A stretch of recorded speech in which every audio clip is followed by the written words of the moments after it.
Hi guys, so today we have Kia Sorento. This is 2019 model. This is SL version, not the Platinum or the GT line. This is just a base model.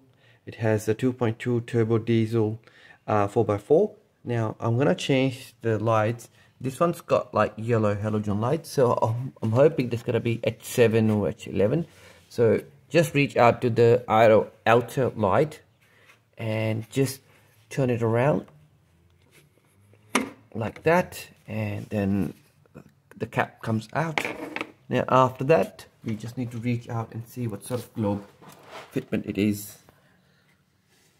So I'm gonna use this or a plier, if whatever you could find, and let's twist it and then see if we can pull this one out. This rotation, and then it unlocked. Just twisted it this way and it's unlocked, and let's pull it out. Just gonna pull it out like this.